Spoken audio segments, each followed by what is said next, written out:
በስመ አብ ወወልድ ወመንፈስ ቅዱስ አሐዱ አምላክ አሜን።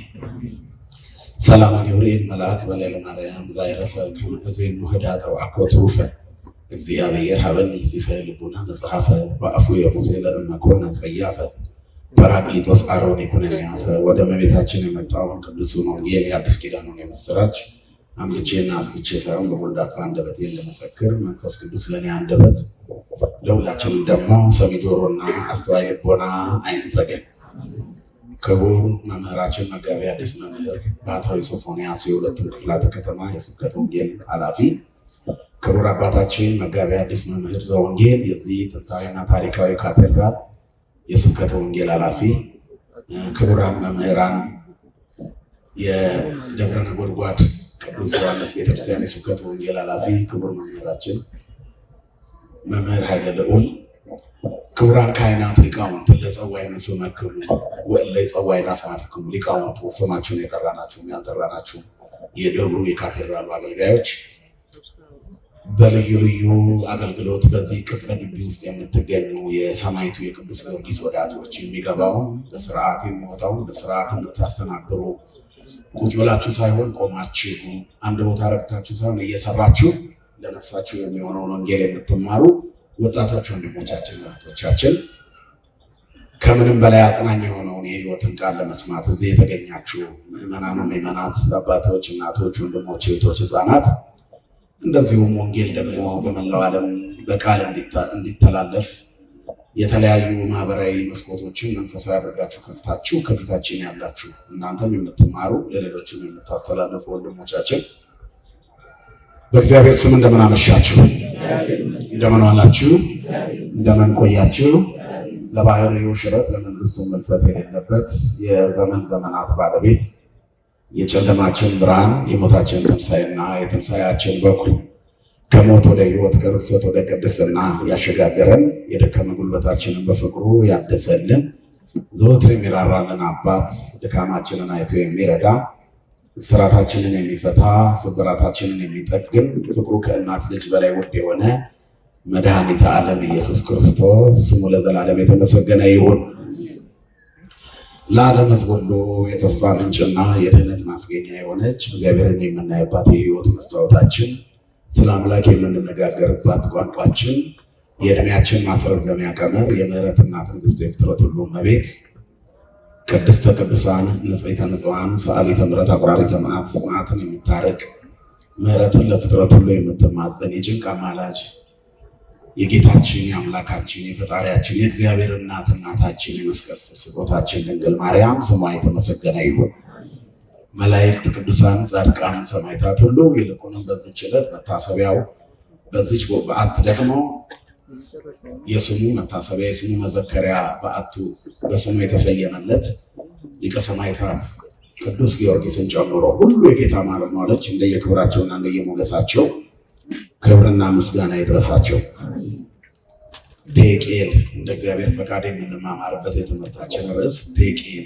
ቴቄል በሉ እስኪ ሁላችሁ። ተመዘንክ፣ ቀለም ተገኘ ማለት ነው። እግዚአብሔር መዛኝ ነው፣ ይፈትናል፣ ይለካል።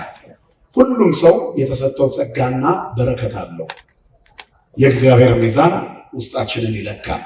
ሰው ፊትን ያያል፣ ፊትን ነው የሚመዝነው። አኗኗር ነው የሚያየው፣ ሁኔታን ነው የሚያየው። የሰው ሚዛኑ የተለያየ ነው፣ ማዳኑም ከንቱ ነው። እግዚአብሔር ግን ሚዛኑ ልክ ነው፣ ማዳኑም ዘላለማዊ ነው፣ በረከቱም የማይቋረጥ ነው። የሰው ፍቅሩ ይቋረጣል፣ ይቀንሳል፣ ያንሳል፣ ፌድ ያደርጋል። በነበረበት ስፒድ አይሄድም፣ ፍቅሩ እየቀለለ ይሄዳል። በጣም የምንወደው የናፈቀን እንግዳ ከሩቅ አገር ወደኛ ቢመጣ ጉስቁልናው አይታየንም፣ ማጣቱ አይታየንም፣ ክፉ አመሉ አይታየንም። ናፍቆቱ ብቻ ዕለቱን በምናሳየው ዝርግፍ አድርገን በምንሰጠው ፍቅር በጣም እንወደዋለን። ሲያድር ቀነስ፣ ሲውል ሲያድር ቀነስ፣ ሲቆይ ደግሞ በሄደ አይሄድም እንደ የሚል ደረጃ ላይ እንደርሳለን።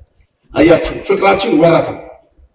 ያለን ነገር አብረን ስንቆይ በመናከስ ነው የሚጠናቀቀው ወይንም የሚቋረጠው። የእግዚአብሔር ፍቅር ግን እንዲህ አይደለም። ይኸው በዘመናት ውስጥ ፍቅሩ ያልተቀየረ ክረምትና በጋን እያፈራረቀ ህዝቦቹን የሚመግብ ቸርነቱ ወደር የሌለው ይቅር ባይ ገመና ሸፋኝ ይቅር ሲል የሚረሳ አምላክ ከዘመዶቻችንም ከወዳጆቻችንም በላይ ከወላጆቻችንም ከእናት አባታችን በላይ ፍቅሩ የእናትን ጉያ የአባትን እልፍኝ የሚያስረሳ ከወደደ የማይጠላ ካነሳ የማይጥል ካከበረ የማያዋርድ ካለበሰ በኋላ የማይገፍ ከሰጠ በኋላ የማይነሳ መልሶ የማይነት እሱ ብቻ ነው። ስሙ የተመሰገነ ይሁን። እግዚአብሔር ቸር ነው፣ ሩሩህ ነው፣ ሚዛኑ ትክክል ነው። እግዚአብሔር ተሳስቶ አያውቅም። በስራው ሁሉ ትክክል ነው። እግዚአብሔር ሲያኖረን ትክክል ነው። እንድንሞት ሲወስደንም ልክ ነው። በቤታችን ውስጥ በሚገጥመን መከራ ውስጥ እንኳን እግዚአብሔር ከኛ በላይ ለኛ ቀራቢ ነው። እምርዕሴ ለርዕሴ አንተ ተቀርበው እመኔቱ ደስታንም ብትሰጠው ሐዘንንም ብትሰጠው መከራንም ብትሰጠው ከኔ በላይ ለኔ አንተን የምትቀርበው ይላሉ አባቶቻችን።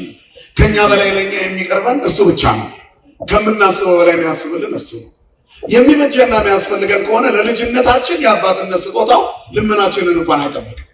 የኛ ልመና ከሱ ቁጥጥር እንዳንወጣና ሰይጣን ክፍተት አግኝቶ እንዳይወስደን እንጂ ባንለምነውም ይሰጠናል። ዘእንበለ ንስአለው ይውፍቶተነ ሳንለምነው የምንሻውን የሚሰጠን እርሱ ብቻ ነው። ያለ መንፈግ ለጋስ ሳይከለክል መስጠት የሚችል ያለ መከልከል ሰጭ ያለ መንፈግ ለጋስ ይለዋል የቤተክርስቲያናችን መጽሐፍ። ስለዚህ ንፉግ አይደለም፣ ይሰጣል። ሲከለክልን ትክክል ነው። የሚሰጠን የሚበጀንን ነው። የማይሰጠን ደግሞ ለእኛ ማይጠቅመንን የሚያጠፉን ነገሮችን አይሰጠንም። ለምንን ሁሉ የሚከለክለን ቀን እኮ አለ። አንዳንድ ጊዜ ጸልየን ያልተሰማናቸው ጸሎቶች አሉ፣ ስለማይጠቅሙን ነው። ጸሎት ሁሉ ቢሰማ ኖሮ ሰው በምድር ላይ ባልኖረ ነበር ይላሉ አባቶቻችን። በምድር ላይ አደገኛው ነገር ቢኖር ጸሎት ነው። በተለይ የምድራዊ ሰው ጸሎት። ሞት የተመኘንበት ጊዜ አለ፣ አልሞትም ግን አለ ስላልሰማን። ልክ አይደለም ታዲያ እግዚአብሔር ወገኖች? ምን ነው ዛሬ እንደ ውሃ በሆንኩ ብለናል እኮ። ያኔ ውሃ ቢያደርግ አለቀልኝ። እጄ በተቆረጠ ብትል ጉምድ እንደ እጄ በቆረጥከው ቁርጥ ቢያደርግ ዱሽ ነው የምትበቃ አለቀ። እጄ ዱሽ ይበዛ ነበር እዚህ መካከል አያት። እንደው ምን ድፍት ባረከኝ የምንልበት ጊዜ አለ። ድፍት ወዲያው ያደርገንስ እሱ ግን ቻለ። እንደው ለምን ፈጠርከኝ እንደው ባትፈጥረኝ አይወሰደኝ ያለበት ጊዜ አለ። አይወስደንም። በእኛ ላይ የሚሰራቸው ስራዎች አሉ። ምሬታችን አልፎ ደስታችን ይመጣል። እንባችን ታብሶ ፊታችን ይፈካል። በእኛ ላይ ያለው ዓላማ ጥላቻ አይደለም። ስናለቅስ እንኳን ብናለቅስም እንኳን እንባዎቻችን የፍቅር ናቸው። እሱ ያያችኋል። ሲነጋ አዲስ ሊያደርገን በእንባችን ውስጥ ትዕግስትን ይሰጠናል። እግዚአብሔር ደግ አባት ነው፣ ይቅር ባይ ነው። ምን ነው ለዚህ ጸሎትን ሁሉ ይሰማል ማለት የሚጠቅመንን ነው። ሳንጸልየው ሳንለምነው ደግሞ ይሰማል። የሚሰማው ሁሉ ጸሎት ደግ ደጉን ነው መርጦ የሚቀበል አባት። እኛ ልክ ላንሆን እንችላለን። ሕፃናት ሆነን በልጅነታችን ጣፋጭ ነገር ላይ እናዘነብላለን። ወላጆቻችን አይፈቅዱልንም። እኛ ስናድግ ትተነዋል። አያት ጨው ያለው ምግብ፣ ጨው የበዛበት ምግብ የምንወደውን ያክል አሁን ጨው የሌለው ምግብ መመገብ ጀምረናል። እቺ ምድር ታጓጓለች ለመኖር። ያን ጊዜ ወላጆቻችን የከለከሉን ሲበዛ የሚጎዳ ነገር መሆኑን አውቀው ነው። ስናድግ ግን እኛም ሙሉ ለሙሉ ከናካቴው ትተናል። ጣፋጭ ነገር እርግፍ አድርገን ትተነዋል። በመኖራችን ውስጥ የሚያመጣው የቁመና መዛነፍ አለ ማለት ነው። የውስጥ ደዌ ያስከትላል። በምድር ላይ ያለንን ጉዳይ ወይ ለአልጋ ቁራኛ ወይ ለሞት ይዳረጋል። ስለዚህ ትተነዋል። ልጆች ሆነን የጠየቅነው ነገር በልጅነታችን የተማጸናቸው ጸሎቶች በሙሉ ወይ የፈለግናቸው ፍላጎቶች ያልተሳኩት ለእኛ ስለማይጠቅሙን ነው። አምላክ ስህተታም አይደለም። ስሙ የተመሰገነ ይሁን። ደግ ነው እግዚአብሔር። ከምናስበው በላይ ያስብልናል። ከኛ በላይ ለእኛ የሚቀርበን እሱ ነው። ደግ ሩሩ አባት ነው ያለን። ክብርና ምስጋና ለስሙ ይሁን። ታዲያ እንደዚህ ደግና ሩሩ ሆኖም ሳለ ታዲያ በባዶ አይተወንም። ስላልሰማን አልሰጠንም ማለት አይደለም። የሚጠቅሙንን ሰጥቶን ተጨማሪውን ይከለክለናል። በሚበቃን ውስጥ አመስግነን ነው እንድኖር ይፈቅዳል። በሰጠን ይመዝነናል። እግዚአብሔር በስጦታው ይመዝናል። እግዚአብሔር በፍጥረቱ ውስጥ ትዝብቱን ያስቀምጣል፣ ያኖራል። በሰጠን ነገር ውስጥ ምን ያህል ታማኞች ነው። እግዚአብሔር እኛ ውስጥ ያላስቀመጠው ነገር የለም። ለእያንዳንዱ ሰው በር ላይ ቆመው ከሚለምነው የኔ ቢጤ ጀምሮ ሰማይ ጠቀስ ፎቅ አለኝ ከኔ በላይ ገንዘብ ያለው የለም እስከሚለው ድረስ እኩል የሆነ ሚዛን አለው እግዚአብሔር። እኩል ሚዛን፣ ሁሉን እኩል የሚመዝን ይፈትን ልብ ወክልያተ እግዚአብሔር ይላል። ሰው ፊትን ያያል፣ እግዚአብሔር ልብና ኩላሊትን ይመረምራል። ስለዚህ የውስጥ ሰብዕና በምድራዊ ምቾት የሚሸፈን አይደለም፣ በጉስቁልናም የሚከሳ አይደለም ማለት ነው። በእምነት መሳሳትና መወፈር ወይንም ውስጣችን ስለ እግዚአብሔር ባለው ግንዛቤና በመንፈሳዊ ዝለት ምክንያት ሊጠፋ ይችላል። ያም ሆኖ ግን ሚዛኑ ትክክል ነው። እግዚአብሔር ይለካል። የሰጠውሽን የታደረግሽ፣ አንቺ ውስጥ ያስቀመጥኩትን የታደረግሽ፣ በረከቴ የታለ? በሰጠውሽ ዕድሜ በምድር ላይ ምን አደረግሽ? ትዳር ሰጥቼ ነበረ፣ ምን አደረግከው? ትዳርህን በልጅ ባርኬ ነበረ፣ ቤተሰብህን መራህ። እንዴት ነው? በውስልትና ነው የምትኖረው? በታማኝነት በጎጆ ስለ እግዚአብሔር ነው ያለው ወይስ ሌላ አስገብተሃል? ደባል ምንዝርና ደባል ነው። በአምልኮ ጉዳይ ላይ እንዴት ነው? ሌሎች ነገሮችን ተጓዳኝ ነገሮች አስገብታል ወይስ በእኔ ብቻ ነው የምትታምነው? እግዚአብሔር ይፈዘናል። የሚጠይቀን ቀን አለ። ብዙ ጊዜ ያጣነውን ብቻ እናስባለን እንጂ ካጣነው ያገኘነው ይበዛል። እዚህ መቀመጣችን እኮ ተአምር ነው። ዓለም የደገሰልንን ሴራ አስቡት። ኑሮውን አስቡት። አሁን ያለንበት የኑሮ ውድነቱ የሚደረገው ጫና ኢኮኖሚካሊ በትውልዱ ላይ እየተደረገ ያለው ቀንበር ምድር ላይ ሰው እንዲኖር የታሰበው ላይ አይመስልም። ግን መድኃኒዓለም ያኖረናል። አያችሁ፣ በምስኪን ጉሮሮ ቀዝቃዛዋ ሳያፈስ አያሳድርም። የከፈተውን ጉሮሮ ሳይዘጋ ንገሩኝ እናቶች። አያለ እኛ እንሰጋለን እንጂ የእምነታችን መሳሳት ዓለም የኑሮ ውድነትን ሰማይ ቢሰቅለው እንኳን ለነሱ ሌላ ሚዛን ሰጥቶ እኛን በዚያ ውስጥ ያኖረናል። መኖራችን ተአምር ነው የምላችሁ። ለዚህ ቤት አተን የምንበላው አተን የምንለብሰው አንድ አይነት ልብስ ዓመት ሙሉ ለብሰን ግን በጤንነት አለን። ማን ስላለ ከኛ ጋር? ይሄ ትልቅ ሚዛን ነው። በዚህ ግን አመስግነነዋል ወይ? የሌላ ሰው እያየን እንመኛለን እንጂ ከትልልቆቹ ፎቅ ውስጥ ብዙ ሰቆቃ አለ። በቤቱ ውስጥ እንባ የሌለበት ሰው የለም። ሰው ገንዘብ ስላለው እንባው ይቋረጣል እንዳትሉ፣ ጭንቀቱ ይቋረጣል እንዳትሉ። ገንዘብ እንቅልፍን እንጂ አልጋን እንጂ እንቅልፍን አይገዛም። የእንቅልፍ መድኃኒት እንኳን ብትውጡ አልጋችሁ ላይ አትገኙም። ቅዠቱ ትራስ አስፈልቶ መሬት ላይ ነው የሚያገኛችሁ። በዛው ልትሄዱም ትችላላችሁ። ሰው የሚያርፈው ማንን ሲይዝ ብቻ ነው። በሰላም ቦቱ ሰክቦ ነውን እስመ አንተ እግዚኦ በተስፋ በአቲትከ አይደርከኒ፣ አንተ በተስፋ በክንድ በፍቅር ታሳድረኛለህና በሰላም ወደ መኝታ ይሄዳለን። ባለማይተብ አይቃሽም፣ ባለማይተብ አይፈራም። አምላኩ አላህ የሚጠብቀው እይደቅዝ ያክረክ የሚጠብቅህ አይተኛም ይላል። እግዚአብሔር የሚጠብቅ አባት ነው፣ የማይተኛ። እኛ ተኝተን እሱ ይቆማል። ትጉ እረኛ ነው፣ በምስጋና የተፈራ በአምልኮ የከበረ ያልነበረበት ጊዜ የሌለ የማይኖርበት ጊዜ የማይኖር ለቀዳማዊነቱ ጥንት ለዳራዊነቱ ፍጻሜ የሌለው የዘላለም አባት በጆሮቻችን ውስጥ የመኖር የምስራች፣ የጤናን የምስራች፣ የበረከት የምስራች የሚነግር በትንሿ ቆሎ ውስጥ የምንጠጣውን ውሃ የጤና ምግብ የሚያደርግ ጮማ እየቆረጠ ገንዘቡን ለሐኪም እየቀለበ የሚኖር ስንት አለ መሰላችሁ? ድህነት ቅድስና ነው እያልኩ አይደለም። በምስጋና ውስጥ ግን ስንኖር በምንኖራት ትንሽ ኑሮ ውስጥ ባለብዙ በረከት ያደርገናል። 5 እንጀራና 2 ዓሣ ከአንድ እረኛ ተበድሮ 5 ገበያ ሕዝብ ቀለበ። ስንት ተረፈ ንገሩኝ እስቲ? 12 መሶብ ለመድኃኒዓለም ስንሰጠው ትርፉ ብዙ ነው። ብላቴና 5 እንጀራ ነው የሰጠው፣ የተረፈው 12 መሶብ ነው። ሰው በልቶ በልቶ ጠግቦ ታድሎ አላቅ ብሎ 12 መሶብ ሙሉ ትርፍ አለ። ለእግዚአብሔር ሰጥቶ የከሰረ የለም። እግዚአብሔርን አምልኮ ያፈረ የለም። የማንጸጸትበት ጥጋችን እግዚአብሔር ነው። እንደው ባላገባው ብለህ ተጸጽተህ ታውቃለህ? ባልወለድኩ ብለሽ ተጸጽተሽ ታውቂያለሽ? እዚህ ድረስ ተጸጽተሽ ታውቂያለሽ? ምድር አማራሪ ናት። እግዚአብሔር ይሄን ያልፈዋል። ስሙ የተመሰገነ ይሁን። ቸር ስለሆነ መሮሽ ስለሆነ የምትናገረው አይቆጥርብንም። ሩሩ አባት ነው። አያችሁ፣ ይሄን ነገር ባላደረግኩት ብላችሁ እናውቃለን። በልተን ባልበላው፣ ለብሰን ባልለበስኩ፣ ባልገዛው ይሄን ልብስ ቤት ባልሰራው ብለን እናውቃለን። እግዚአብሔርን ባላመለኩት ብለን እናውቃለን። ንገሩኝ እስኪ እግዚአብሔር አምላኬ ባልሆነ ብለን ተጸጽተንበት እናውቃለን? እናውቃለን። እግዚአብሔር የመጨረሻ ደስታችን ነው። በቃ እግዚአብሔርን ፈልጉት። ምን እሱ ወለ እግዚአብሔር ተጸነው ነው። እግዚአብሔርን ፈልጉት ትጸናላችሁ። ጽናታችን ነው እግዚአብሔር የማንጸጸትበት። በዚህ ዓለም ላይ በብዙ በሁሉም ነገር ትጸጸታላችሁ። በመፈጠራችሁ ባልተፈጠርኩ ብለን ተጸጽተን እናውቃለን። አያችሁ፣ ግን እግዚአብሔርን ባላመለኩት ብለን እናውቃለን። እግዚአብሔር አምላኬ ባልሆነ ብለን እናውቃለን። ንገሩ፣ እንደምን አመሻችሁ? እናውቃለን ወይ? ማንም ሰው ያውቅ። አያችሁ፣ መተው መብቱ ነዋ። ማምለክ ማቆም ትችላለህ። ወደ ኋላ መመለስ ይቻላል። ገሃነም ይጠብቃል፣ ሲኦል ይጠብቃል። ጸጸት አያስፈልግም። እግዚአብሔርን ግን በማምለኩ እያመለከው የተጸጸተ ሰው የለም። ምን ቢቸግረውና ሙሉ ቀን ሐዘን ቢበዛበት እንኳን እረ አምላኬ ከዚህ ውስጥ አውጣኝ፣ ምርር ብሎት ምን ነው ለምን ፈጠርከኝ ይል ይሆናል። ምን ነው ለምን አመለኩ ብሎ ያውቃል? አያችሁ፣ ጸጋችን ነው ስሙ የተመሰገነ ይሁን።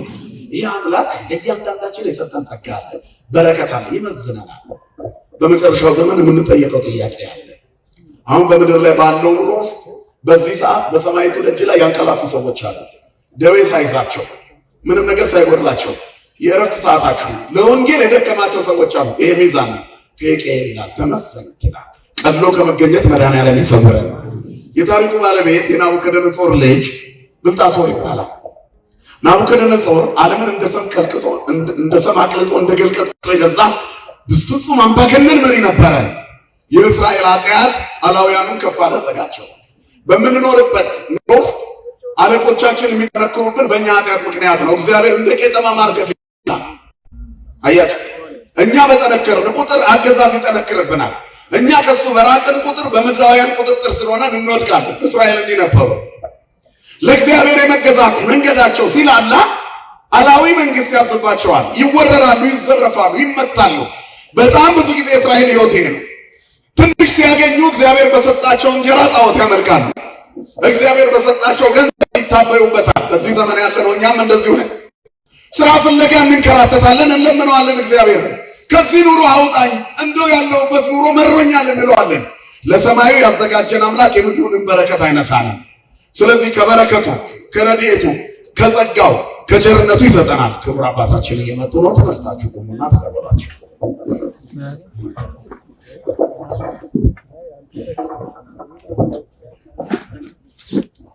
አረፍ አረፍ በሉ። ያከበራችሁት አምላክ ያክብራችሁ። አሜን። ስለዚህ ሲጸጸቱና ሲያለቅሱ እንደገና ይደርስላቸዋል። እስራኤል ለእግዚአብሔር በጣም ቀበጥ ልጅ ነበረ። ባለማይተም እኮ ለእግዚአብሔር ቀበጥ ልጅ ነው። አባትነቱን በደንብ ካመንና ተማምነን የምንኖር ከሆነ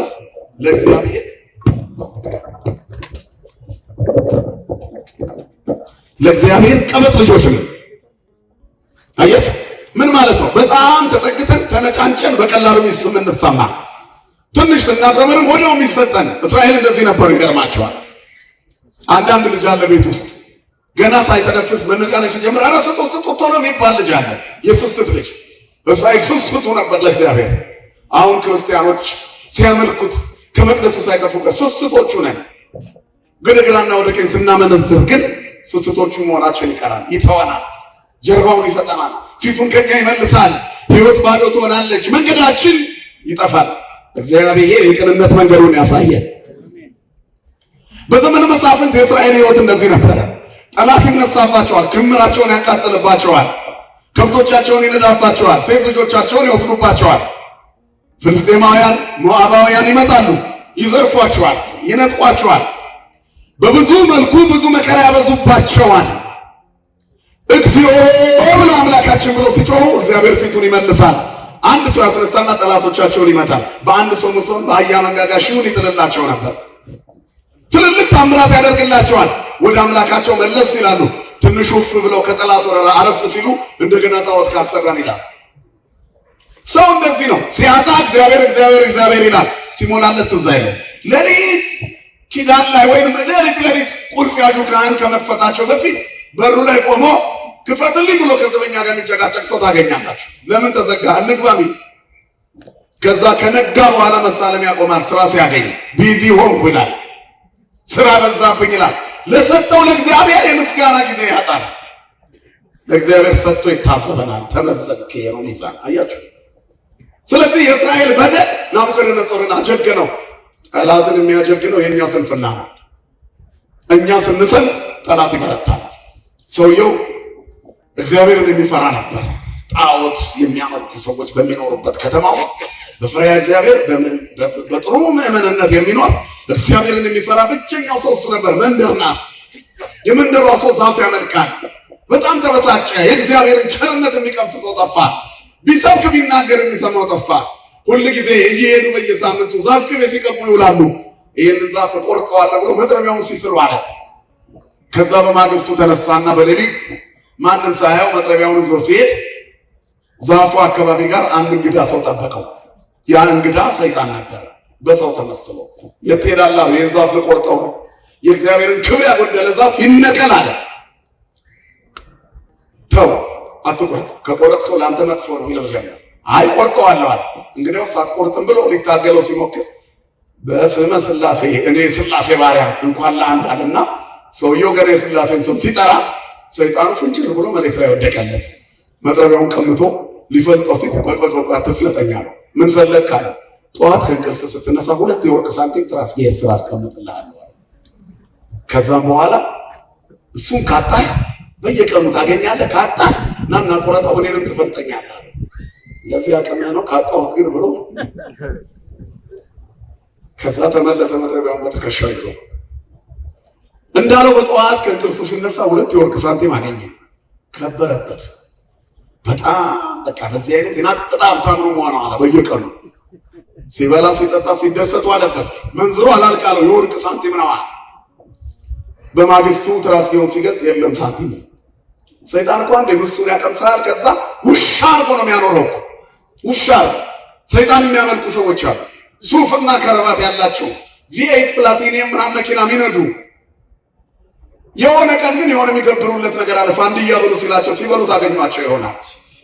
በልብስ አሳምሮ ከብት አርጎ ነው የሚያኖረው። ሰይጣን ክፉ ነው።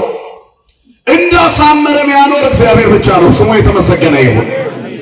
በልጅነታችን ጀምሮ እኮ እንሰማለን። እከል የሚባል ባለ ሀብት አመድ ላይ ሲንከባለል ተገኘ፣ ነጭ አህያ ሲጋልብ ተገኘ፣ አይደል? እንደዚህ ሲያደርግ ተገኘ፣ ቆሻሻ ሲበላ ተገኘ። ካልበላ ጠዋት ሱፍ ለብሶ አይታይማ። ሰይጣን ውሻ አርጎ አሳድሮ ጠዋት ቀባብቶ በቤት መኪና ያንሸራሽራል። ሁሉም ባለቤቶች ሰላቢ ናቸው እያልኩ አይደለም፣ ይቅርታ ይደረግልኝ። በዚህ ሁኔታ ከዲያብሎስ ጋር ተዋርሰው የሚኖሩ ሰዎች ግን አሉ። መጽሐፋችን እንደሚናገረው የእግዚአብሔር ልጅ የሰው ልጆች ከሰይጣን ልጆች ጋር ምን አሉ ይላል? ተጋቡ። አያችሁ፣ እግዚአብሔር ከዚህ ይሰውረን። እኛ የእግዚአብሔር ልጆች ነን። የማን ልጆች ነን? ሰው ከሰይጣን ጋር ሲፈራራ እንዳማረበት አይኖርም። ውሻ የሚሆንበት ጊዜ አለው። አመድ የሚልስበት ጊዜ አለው። መለስ ሲል ነው ሰው የሚመስለው። እንዲህ አይነት ሰዎች ቤተሰቦቻቸውን እንኳን አይረዱም። አንዳንድ ባለጸጎች ገንዘባቸው ሮንግ ሲሆን የተበላሸ መንገድ ይዞ የመጣ ሲሆን እሱ ሲፈቅድላቸው ነው የሚሰጡት። በፍጹም አይሰጡም። ምናልባት ለዘፋኝ 10 ሚሊዮን ሲሰጡ ይታዩ ይሆናል። ቤተሰቦቻቸው ግን ባዶ እግራቸውን በበረባር ሰው ሲሄዱ ሊታዩ ይችላል። እሱ ካልፈቀደ አይሰጥም። ስለዚህ የነሱ የሆነ የለም። የኛ ግን ማን ነው ሀብታችን? እንደ እግዚአብሔር ያለ ማንም የለም የሚለው ለዚህ ነው መጽሐፉ። አያችሁ። እና ምድር ላይ ያማረበት ሰው ሁሉ ጤነኛ አይደለም። አንዳንዴ ገንዘብ ኖሯቸው በልጅ ማጣት የተፈተኑ አሉ። ደጅ ሲጠኑት የሚሆኑ እነዚህ ንጹህ ባለ ሀብት ይሆናሉ። መውጊያቸው ማጣ የቤታቸው ውስጥ ያለ የልጅ ጦት ነው። እግዚአብሔር ይጎብኛቸው። ጥሩ ባለ ሀብት ነው ሁሉ ኖሮ ደስታ የከለከለን አንድ ጥግ አለ። ምንም ነገር ሳይኖረን ደግሞ የተገኘውን ሁሉ ልንበላ እንችላለን። አያችሁ፣ ድሃ ስትሆኑ በልጅ ብዛት ትፈተኑ ይሆናል። ባለጸጋ ሆናችሁ በልጅ ማጣት ትፈተኑ ይሆናል። ብቻ ምድር አሟልታ አትሰጥም። መኖር ውሸት ነው። ከሞት በኋላ ያለው ህይወት ነው እውነት። የኛ ሀገር ሰማይ ነው። ሚዛናችንን የተሰጠንን በረከት ለሰማይ የሚተርፍ አድርገን ከሰራንበት በዛ ይቀመጥልናል። ዝግቡ ለክሙ መዝገበ ዘበሰማያት ሀበጻጼ እያማስኑ ወይ ይረክቦ ሰራቂ ማለት ሌባ የማይሰርቀው ብል ነገዝ የማያበላሸው መዝገብን በሰማያት ለእናንተ አዘጋጁ። ስለዚህ ድሃሙን ባለጸጋሙን ለእግዚአብሔር ራስን ስጥ። ራስን ድሃ አስራቱን አያወጣ ተብሎ አልተጻፈም። ለእግዚአብሔር መቅደስ መባ አይስጥ ተብሎ ተጽፏል ወገኖች፣ አልተጻፈም። ለዚህ ነው እኮ እግዚአብሔር ድሆች ባሉበት መንደር ሰማይ ጠቀስ ካቴድራል ይሰራል። ባለጸጎች መንደር ብቻ አይደለም መቅደሱ ያለው። እንደውም ትንሽ የግቢ ደረጃ ያላቸው ሰዎች ያሉበት አካባቢ ነው በብዙ የበለጸጉና የተዋቡ አብያተ ክርስቲያናት የሚሰሩት። እግዚአብሔር የድሃውን ገንዘብ ተቀብሎ አበርክቶ መመለስ ይችላል። እንደ 5 እንጀራና 2 ዓሣው 12 መሶብ ይመልሳል። ስሙ የተመሰገነ ይሁን። ስለዚህ መስጠት የሚችለውን አምላክ እያመለኩ በበረከት እንደመሞላት ያለ የለም። ሰይጣን ግን አቅምሶ ውሻ ያደርጋል። ይሄ ሰውዬ ያችን 2 ሳንቲም ሲያጣ መጥረቢያውን ይዞ እየሮጠ ሄደ። ጠበቀው ሰይጣን። እቆርጠዋለሁ፣ ቃልን አጥፋ፣ የወርቅ ሳንቲሙ የለም አለ። አትቆርጠውም፣ እባክህ ተመለስ። ከዚህ በኋላ ከኔ ቀምሰሃል፣ መሄጃ የለህም። እንዲህ ነው ሰይጣን። ምሱን ያቀምስና እንደ ማስቲካ አላምጦ ጎማ አርጎ ይተፋል። አያችሁ፣ ከዲያብሎስ ጋር ሆነው እንዳማረባቸው ያከተመላቸው ሰዎች የሉም። ከእግዚአብሔር ጋር ሆነው ደግሞ ሳያምርባቸው ያለፉ የሉም። የውበታችን ጥቅ ማን ነው ወገኖች? እግዚአብሔር ብቻ ነው።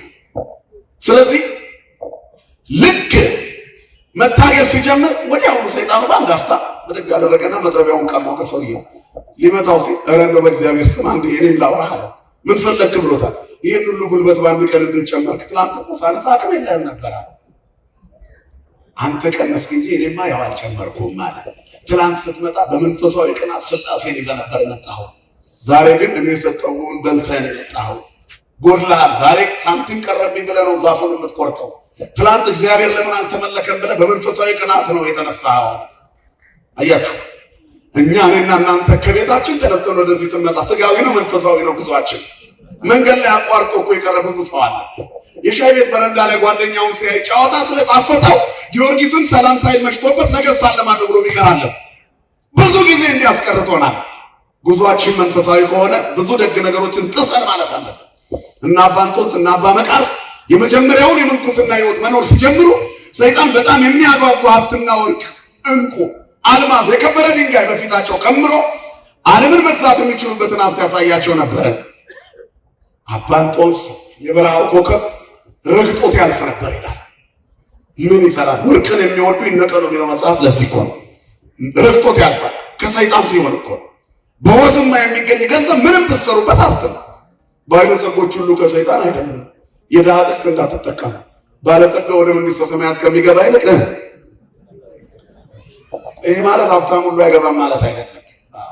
ጸጋ የተባለው ነገር ከእግዚአብሔር የተሰጠ ስጦታ ነው። ልብ አለ። ጸጋውን በትክክል የተጠቀመበት ይገባል።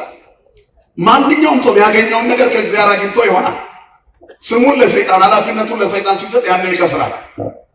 እና አዳምና ሔዋን የወደቁበት ምክንያት ሰጪው እግዚአብሔር እያለ ከሰይጣን ደርበው ለመቀበል ስለሄዱ እኮ ነው። ሁሉም ሰው እኮ ሃይማኖተኛ ነው፣ ግን ተቀጽላ ይፈልግና ተደራቢ ሲፈልግ በዛው አልከስክሶ ውሻ ያደርገዋል ሰይጣን። መድኃኔዓለም ከክፉ አያውጣን ሁላችንም። ስለዚህ ክርስቲያኖች ከሰይጣን የቀመሱ ቀን ይወድቃሉ። ከእግዚአብሔር ነው መቀበል። ሕይወት ከእግዚአብሔር ናት። ሁሌ እድገትም ከእግዚአብሔር ነው። የአላውያን ነገስታት ጥንካሬ በሚያምኑ ህዝቦች መካከል መላላት ሲገኝ ነው። በሃይማኖት ከጠበቅን እግዚአብሔር ሁሉን ነገር ያስተካክላል። ሳንለምን ያስተካክላል። በአንድ ቀን ጀንበር ታሪክ መቀየር ይችላል። በአይን ቅጽበት ኑሮውን ያስተካክላል። ሕይወት ያለመልማል፣ ጓዳን ይሞላል፣ ስጋት ያስወግዳል። ካመለክ ነው ምን ካደረግነው ወገኖች? ልጆቹ ከሆንን ልጆቹ ሲሆኑ በበረከት ይሞላቸው ነበር። ትዕቢት መለስ ሲያደርጋቸው ብዙ አደረጋቸው። እስራኤል ከነ ኃጢአታቸው ኢየሩሳሌም አትጠፋም እያሉ ይኖሩ ነበር ይላል የሕዝቅኤል ትንቢት ሲናገር። ታዲያ ኢየሩሳሌም ትጠፋለች ብለው ነቢያት ዞረው መከሩ፣ ለመኑ። በፍጹም የሚሰማ ጠፋ። በመጨረሻ እግዚአብሔር ለሕዝቅኤል ምን አለው? በከተማይቱ መካከል ዙርና የእግዚአብሔር ስም የሚጠሩት ላይ ግንባራቸው ላይ ምልክት አድርጋለሁ። የመስቀል ምልክት። የምን ምልክት ወገኖች? የመስቀል ምልክት። አሁን እኔና እናንተ ደስ ሲለን አሸብሽበን ደስ ሲለን እየደነስንበት የቲክቶክ እንትናችንን የምናስፋፋበት አይነት መስቀል አይደለም። የመዝሙር ብቻ መስቀል፣ የቅዳሴ ብቻ መስቀል፣ የምርቃት ብቻ መስቀል። ትልቅ መስቀል አንገቱ ላይ ቆሞ ይራገም ሰው አለ አይደል? ጠዋት እርግማን ከሰዓት በአንድ ቀን ውስጥ ቅዳሴ ላይ ራሳቸውን ሰልፊ ተነስተው ዛሬ በቅዱስ ጊዮርጊስ ቤተክርስቲያን ጥሩ ጊዜ አሳለፍን ያከበረን አምላክ ይክበር ምናምን ይሰራሉ። ከሰዓት በኋላ ልደት ነገር ካለ እዛ ሲጨፍሩ ይውሉና እንዴት ያለ ቀውጢ ጊዜ አሳለፍን ይላሉ። ቀጥሎ መስቀሉ አልወደቀም፣ ሁለቱም ላይ አለ። ታዲያ የክርስቶስ መስቀል ነው የፈያታዊ መስቀል ነው እንጂ አያችሁ፣ የመስቀል ቅርጽ ሁሉ መስቀል አይደለም። እንዲህ ቢሆን አምቡላንስ ሁሉ አጋንንት ባስወጣ ነበር። ስለዚህ መስቀሉ የክርስቶስ መስቀል ነው። አንተ የመኪና በር አይደለም። አንገት ላይ ያለው መስቀል አንተ መምራት አለበት። መጽሐፍ ጥንቃቄ ይጠብቃል፣ ማስተዋል ይጋርዳል። ለፍርድ የሚሆን ኑሮ ነው እየኖርን ያለ ነው።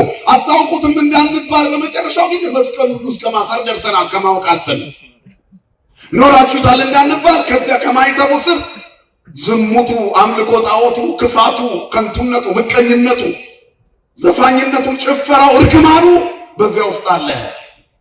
ስለዚህ ከማይተቡ ስር የማይገቡ ነገሮች አሉ። መስቀሉ ስር ገበጣ እየተጫወቱ በክርስቶስ ልብስ እንደቆመሩት ሰዎች ሆነናል። ከማይተባችን ጀርባ ተመዝነናል። ቴቄልዬ ነው ተመዘንክ። እግዚአብሔር ከዚህ ይሰውረን። እስራኤል እንዲሆነ ነበር። ስለዚህ ባቢሎን መጣች። ግንባራቸው ላይ መስቀል ያለባቸው ህዝቦች ተረፉ፣ የቀሩት ተማረኩ። ከነቢያት መካከል ዳንኤልን ተማርኮ ነበረ። ወደ ባቢሎን ከተወሰዱ 3 ደቂቅን አትርሷቸው፣ ባለ ታሪክ ናቸው። ከዚያ በኋላ እግዚአብሔር ብዙ ታሪክ በዚያ ከተማ ሰራ። ታቦታት ወደ አሕዛብ መንደር ሲሄዱ ተአምር ሳይሰሩ አይመለሱም። የታቦተ ጽዮንን ታሪክ ታውቃላችሁ። በአምስቱ ከተሞች ዳጎንን ሰባብራ ተአምራት ሰርታ ያሾፉባትን ቀስፋ ያከበሯትን ጠብቃለች። እግዚአብሔር የተመሰገነ ይሁን። ታቦት ይሰረቃል። አዎ በሕዝብ ኃጢአት ምክንያት ይሰረቃል። የሰረቁትንም ሰዎች እዛ ሄደው ምን ያደርጋል? ያስተምራል። እግዚአብሔር የትም ቦታ ጉልበቱ አያንስም። ስሙ የተመሰገነ ይሁን። ኃያል ነው፣ ኃይሉ ጽኑ ነው። እግዚአብሔር ታላቅ ነው። አብይ እግዚአብሔር አብይ በኃይሉ ነው። ወአልቦ ለጥበቢው እግዚአብሔር ታላቅ ነው፣ በኃይሉም ታላቅ ነው፣ ለጥበቡም ቁጥር ስፍር የለው። እግዚአብሔር ታላቅ ነው። እግዚአብሔር ልዩ ነው። እንደማይችል ታጋሽ ነው።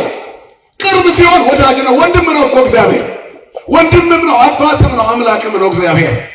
የእግዚአብሔር ሰው ብቻውን አይሆንም። እንደ ወንድም ጋሻ ይሆነዋል። እንደ ባልንጀራ ያጫውተዋል። እንደ አባት ይንከባከበዋል። እንደ አምላክ ታላላቅ ነገሮችን በሕይወቱ ውስጥ እንዲያደርግ ይረዳዋል። እግዚአብሔር ረዳት ነው። እግዚአብሔር ደጋፊ ነው። እግዚአብሔር ሕይወት ነው፣ ትንፋሻችን ነው። የምንሞቀው ፀሐይ፣ የምንለብሰው ልብስ፣ የምንኖረው ሕይወት፣ የምንበላው ምግብ፣ የእነዚህ ሁሉ እርካታችን እግዚአብሔር ነው። ክብርና ምስጋና ለስሙ ይሁን። እንደ እግዚአብሔር ያለ ማንም የለም። ሁሉን አድራጊ ነው። በሁሉ ከሃሊ ነው። እግዚአብሔር የሚሳነው ነገር የለም። ልባቸውን ለሰጡት እግዚአብሔር ቅርብ ነው። ለየዋሃነ ልብ ቅሩብ እግዚአብሔር፣ ቅሩብ እግዚአብሔር ለየዋሃነ ልብ። እግዚአብሔር ልባቸው ለተሰበረ ቅርብ ነው። ለየዋሆች ቅርብ ነው። ኃጢአት ለሚሰሩ ሰዎች ከኃጢአታቸው በኋላ ቢጸጸቱ እግዚአብሔር ቅርብ ነው። ክርስቲያን ማለት ኃጢአት የማይሰራ ማለት እኮ አይደለም፣ የሚጸጸት ነው። ዳዊትን የሚያህል ሰው ኃጢአት ሰርቷል፣ በድሏል፣ ዝሙት ሰርቶ ነፍስ አጥፍቶ ብዙ ነገር አድርጓል። እግዚአብሔር ግን አልራቀውም። ከኃጢአተኛው ሰው አይርቅም። እግዚአብሔር ፍጹም አምላክነቱን የሚተው ነገር እስከምንሰራ ድረስ ግን ታዝቦ መዝኖ ይጠብቀናል። ዳዊት ተመዝኖ ያለፈ ሰው ነው። ወድቀሃል፣ ኃጢአት ሰርተሃል ሲባል አበስኩ ገበርኩ ብሎ እኛ እኮ እናስተባበላለን። ለምን እንደዚህ ያደረግሽ?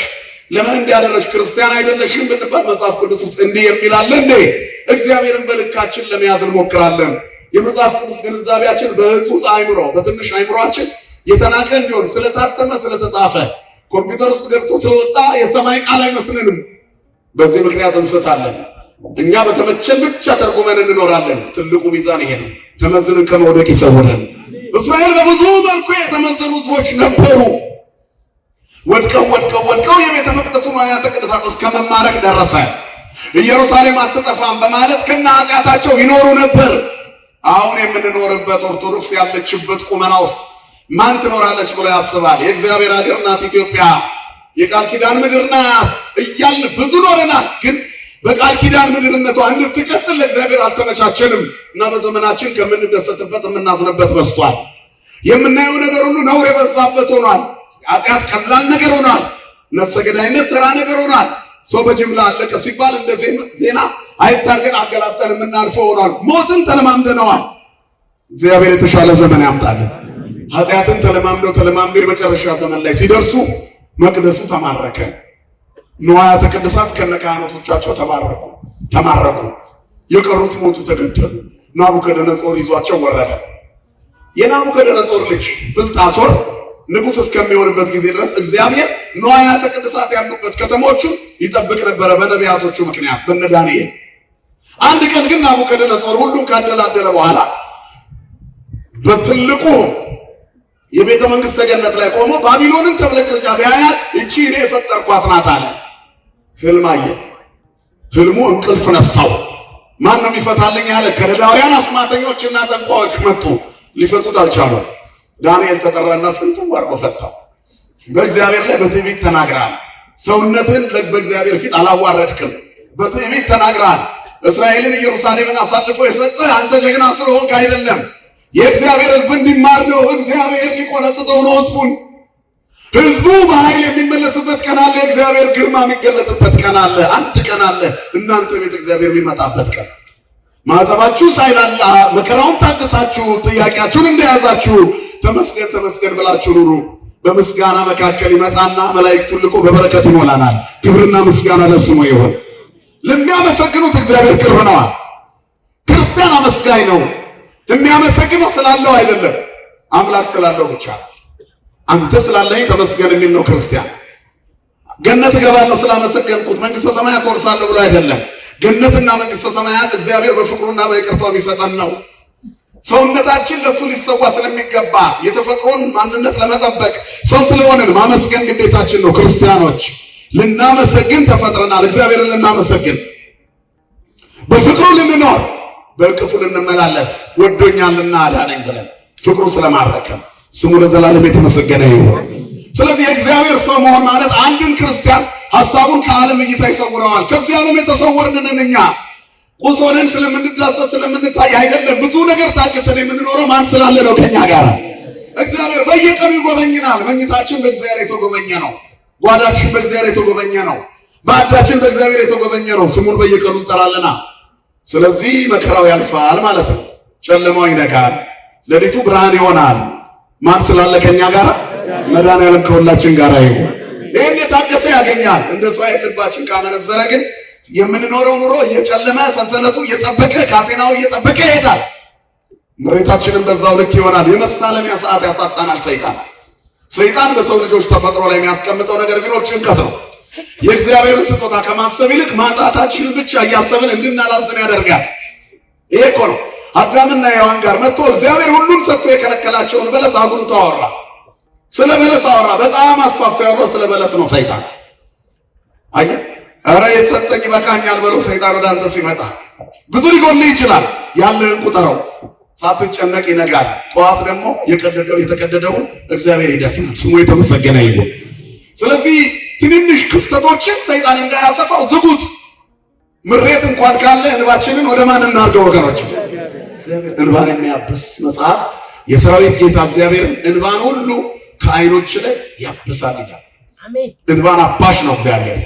አያችሁ፣ እንባን አባሽ፣ መከራን የሚያሳልፍ የሚያሻግር፣ በበረከት የሚሞላ ጭንቀታችንን የሚያውቅ እስክንጠይቀው የማይጠብቅ ክብርና ምስጋና ለስሙ ይሁን።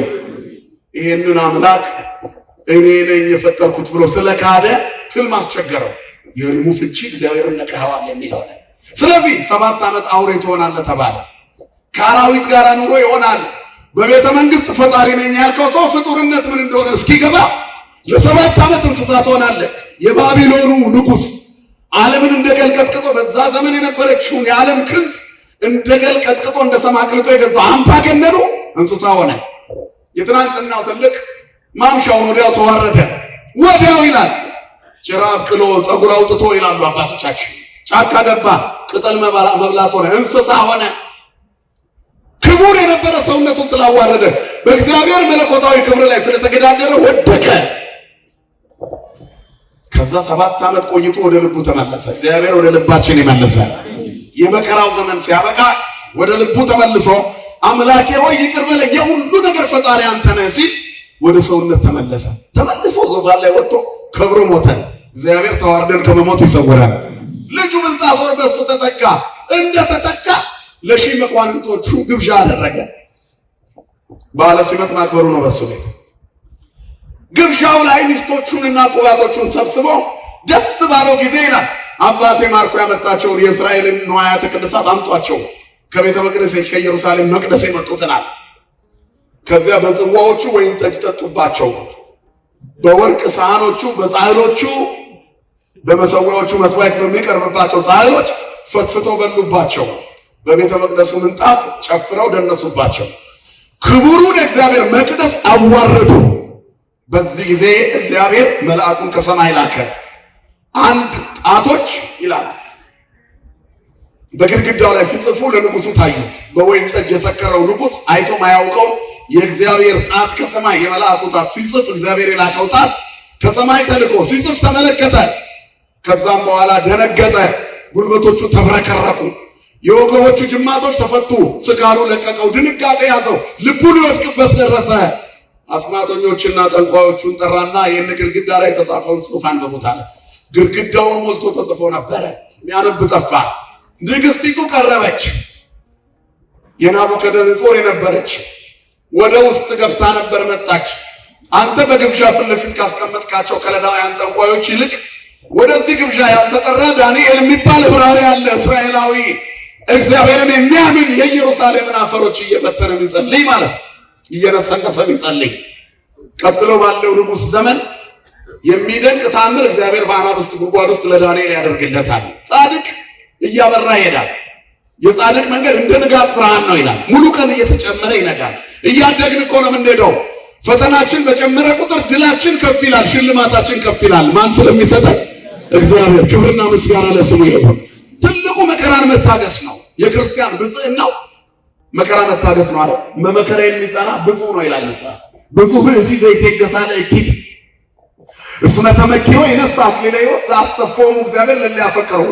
እግዚአብሔር ለሚወዱት ተስፋ ከተፈተነ በኋላ ድል ሲያደርግ ድል ለነሳው ከተሰወረ መና ሰጠዋለሁ ያለ አምላክ ያዘጋጀውን አክሊል ይወርሳል። የታገሰ ይሸለማል። የታገሰ ያሸንፋል። የታገሰ ክብርን ይጎናጸፋል።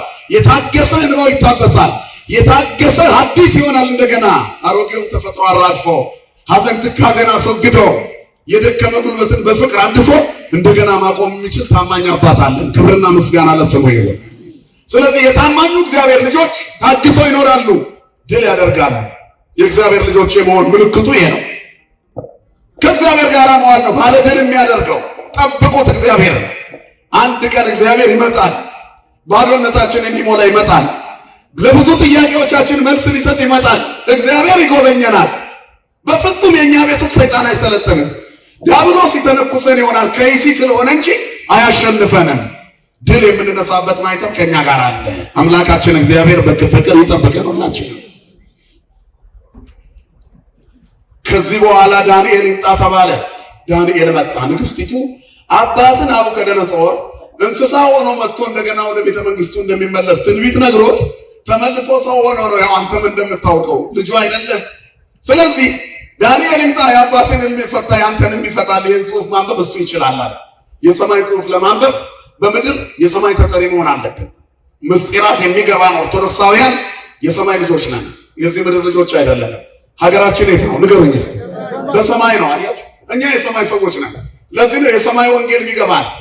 ክርስትናው ሰከን ብለን የምንኖረው ለዚህ ነው። ቤተክርስቲያን ረጋ ብላ ትኖራለች። የማይወረወርባት ድንጋይ የለም። ወርዋሪዎቹን እየነጠረ ይፈነክታቸዋል። እሷ ማንም ላይ ሰንዝራ አታውቅም። የሰነዘሩባት ሁሉ ያልፋል አለ። ጠላቶቿ አመድን ይቅማሉ የሚለው ኢትዮጵያ የምትባለዋ ተዋህዶ ነች።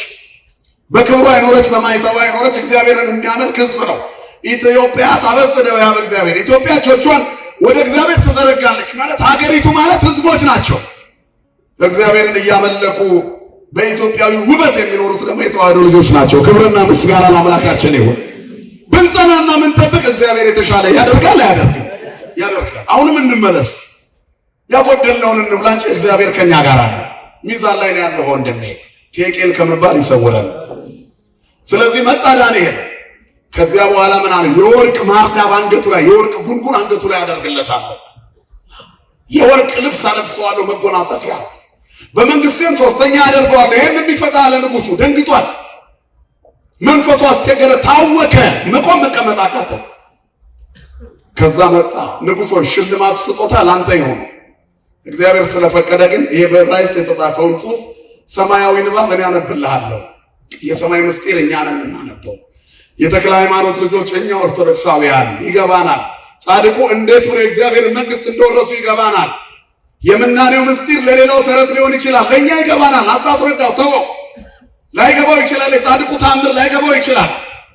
እሱ ባመነበት በራሱ መስፈርት መኖር ይችል ነበር፣ ግን አይደለም። ሃይማኖት ውስጥ ሳይሆን ቢዝነስ ውስጥ ስላለ ማጣጣል አለበት። እንደ ንግድ ያስበዋል።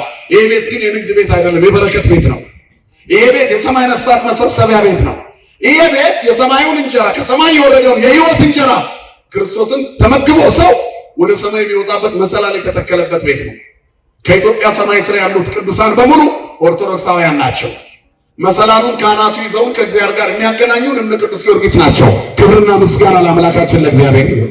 እና አቡነ ተክለ ሃይማኖት እና አቡነ ገብረ መንፈስ ቅዱስ መሰላሉን ይዘውልናል። አይወድቅም መሰላሉ፣ የሰማይ መውጫችን። እነሱን መሰሏቸው፣ እነሱን ተከተሉ፣ በረከታቸውን ያዙ እኮ ነው። ተዘከሩ መኳንንቲክሙ ዘነገሩክሙ ቃለ እግዚአብሔር ወእንዘ ትሬዮሙ ሰናየ ግእዛኖሙ ወሞጻኢቶሙ ተመሰሉ በሃይማኖቶሙ። የኑሯቸውን ፍሬ እያያችሁ በሃይማኖት ምሰሏቸው። ዋኖቻችሁን አስቡ። የእኛ ዋኖቻችን እነ ቅዱስ ቂርቆስ ናቸው፣ እነ ቅዱስ ጊዮርጊስ፣ እነ መርቆሬዎስ አይደል? ሰማዕታቱ ቅዱሳኑ እና አቡነ ገብረ መንፈስ ቅዱስ እና አቡነ ተክለ ሃይማኖት እንደ ቅድስት ክርስቶስ ሰምራ እነሱ ናቸው የኛ ዋኖቻችን። ወደ ሰማይ መሰላል እንድንወጣ ድጋፍ ሆነው የያዙን የኛ የዋኖቻችን ዋና ቅድስተ ቅዱሳን ድንግል ማርያም እናታችን ናት። ስሟ የተመሰገነ ይሁን። መድኃኒት ወልዳ ፍጥረትን ከሕመም የታደገች በክርስቶስ የማዳን ሥራ ውስጥ ተሳታፊ ሆነች። ዓለምን ለማዳን እግዚአብሔር ከሥጋዋ ሥጋ ከነፍሷ ነፍስ እንዲነሳ የፈቀደች ይኩንኒ ያለች ዓለም ይኩንኒ እንዲል ያስተማረች ወኩሎ ዘይቤለክሙ ግበሩ ብላ የመጀመሪያውን ወንጌል የሰበከች ክርስቶስን የሰማ ሁሉ ጓዳው እንደማይደርቅበት ያበሰረች አማላጅነቷ የማይለየን በመስቀል ስር የተሰጠችን ዋኖቻችን አሉ። እኛ እንዴት እንደምንጸድቅበት እናውቃለን። ስለዚህ ከዛ ቤት የሚነገረው የማጣጣል ነገር አትስሙ። ቀምሳችሁ ይዩት። የደብረ ሊባኖስን ጸበሌ ተክልዬን አንዱ ብርጭቆ ጠጡት። ከጥቅስ ከምዕራፍና ቁጥር በላይ ነው። ዛሬ ኩላሊት ለማስቀየር $1 አይበቃም አይደል? የቅዱስ ጊዮርጊስ አንድ ኩባያ ጸበል ግን ፌለሪቲውን 0 ያደርገዋል አይደል? ወድቀሃል የተባልክ ትነሳለህ፣ ትሞታለህ የተባልክ ሕይወት ታገኛለህ። በሚሊዮን በቢሊዮን የማይጠበቅ በረከት እዚህ ቤት አለ። ማን ይመስገን? ክብርና ምስጋና ለአምላካችን ይሁን።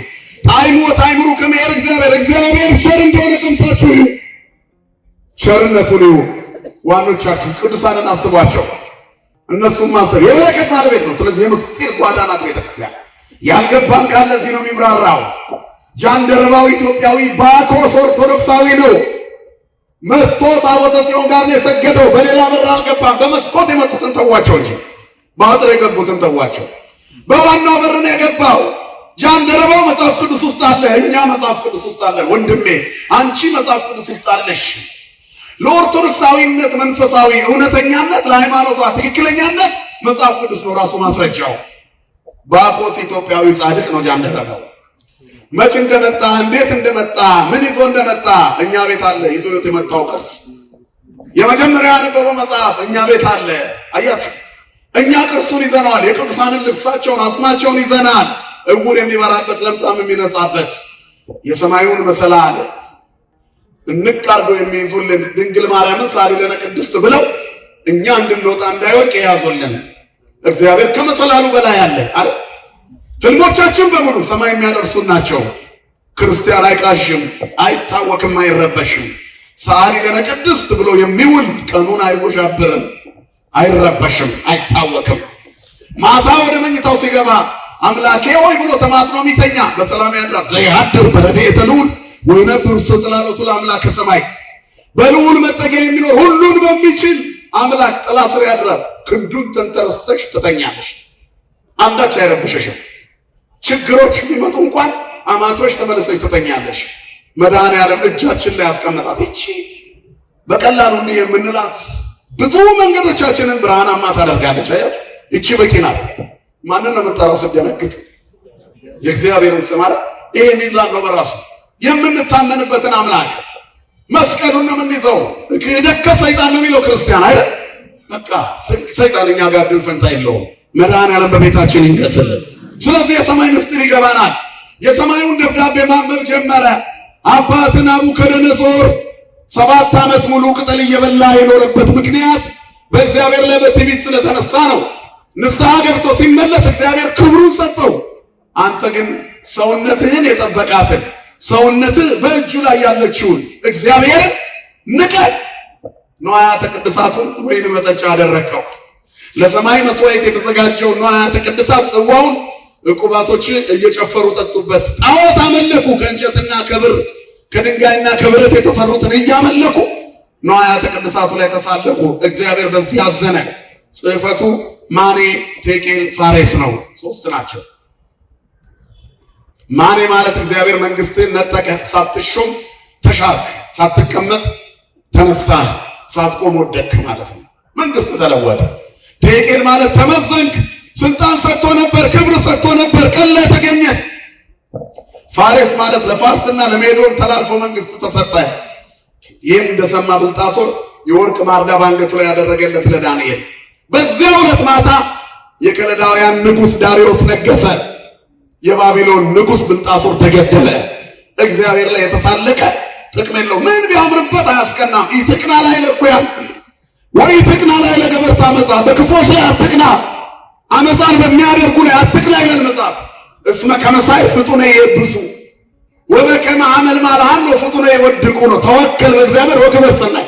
እንደ ምድረ በዳ ሐመልማል ይረግፋሉ፣ እንደ ሣር ፈጥነው ይደርቃሉ። በእግዚአብሔር ታመን፣ መልካም ነገርን አድርግ እንጂ በክፎች አትቅና። በአመፅና በግፍ ስራ የረከሱ ሰዎች አምረው ተውስ ውሸት ከውስጣቸው ቅድም እንዳልኩት ነው። ከዲያብሎስ ጋር ነው የሚኖሩት። እርቃናቸውን ነው የሚመላለሱት። ክብራቸውን ያጡ ናቸው። ሰው ከሰይጣን ጋር ዘመድ ሆኖ እንዳማረበት አይኖርም። የሚልከሰከስበት ቦታ ነው። ከእግዚአብሔር ጋር ከሆነ በመቅደሱ በውበት፣ በቤታችን በውበት፣ በመንገድ ላይ በሞገስ እንኖራለን። ማን ስላለ ከኛ ጋር? እግዚአብሔር ሜዳ ላይ አይጥልም፣ ሕዝቦቹ ይጠብቃል። ይትየቅዝ ያቅበክ የሚጠብቅ አይተኛም፣ ዘወትር ይጠብቃል። በፍጹም ልብ በእግዚአብሔር ታመን፣ በመንገድ ሁሉ እሱን ወቅ፣ እሱም ጎዳናህን ያቀናልሃል፣ ጎዳናሽን ያቀናልሻል። በመንገድሽ ላይ ሁሉ የሚመራ እግዚአብሔር። ኢሳይያስ 18:11 ላይ እግዚአብሔር ሁሉ ጊዜ ይመራሃል ይላል። ነፍስህን ከመልካም ነገሮች ያጠግባል፣ አጥንቶችህን ያጸናቸዋል፣ እንዳይብረከረኩ መቆም እንዳይሳናቸው፣ እንደ ብልጣሶር የወገብ ጅማቶች እንዳይፈቱ ያጠናቸዋል።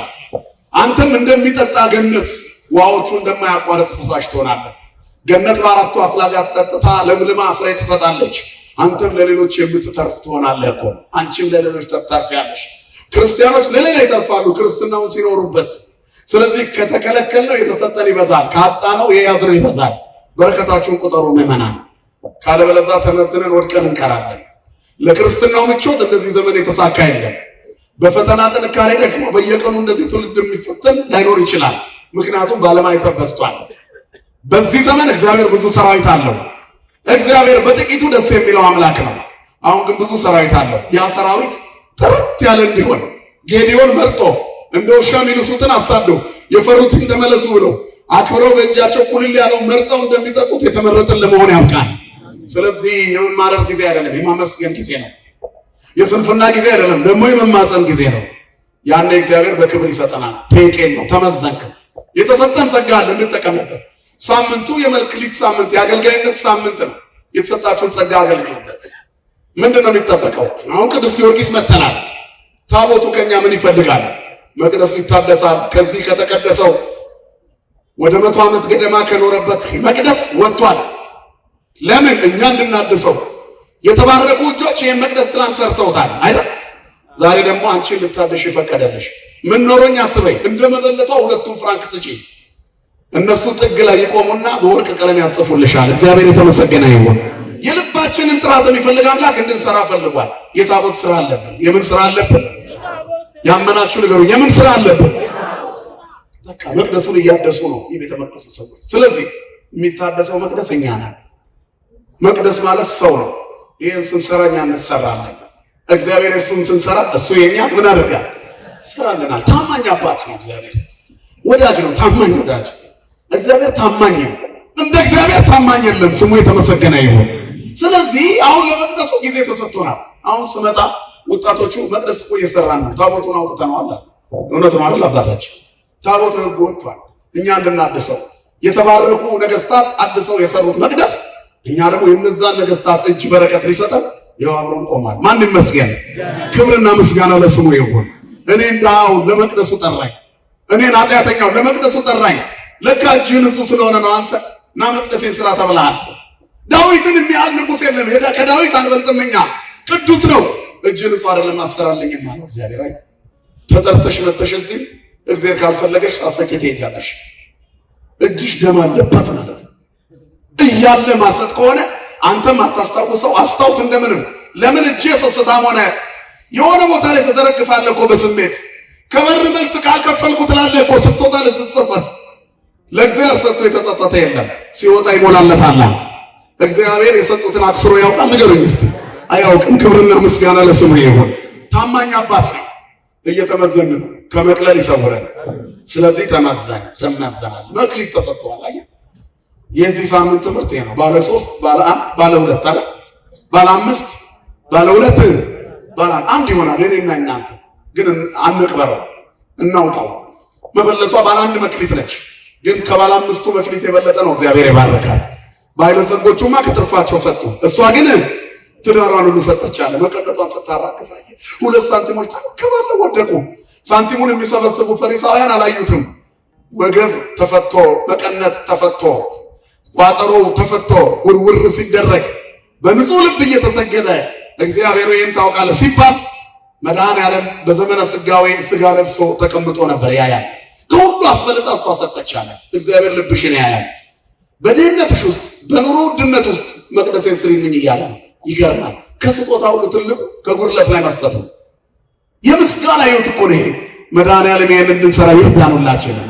አትቅበሩት። አንድ ነው የተሰጣችሁ። አንድ የተጣላ ማስታረቅ ሊሆን ይችላል። አንድ ምጽዋት ሊሆን ይችላል። አንድ ራስን መለወጥ ሊሆን ይችላል። ለራስ መብቃት፣ ንስሐ መግባት፣ ስጋው ደግሞ መቀበል፣ ቂም በቀል ማራገፍ፣ ይቅር በለኝ ማለት። ክርስቲያን ማለት የማያጠፋ አይደለም፣ የሚጸጸት ነው።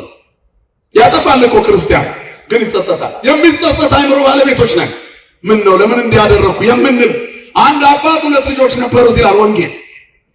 ከዛ አባት አንዱ ልጁን ጠራውና ና ልጄ ዛሬ ወደ እርሻ ቦታ ሂድልኝ አለው። አልሄድም አባዬ አለ። ዝም አለው አባቱ።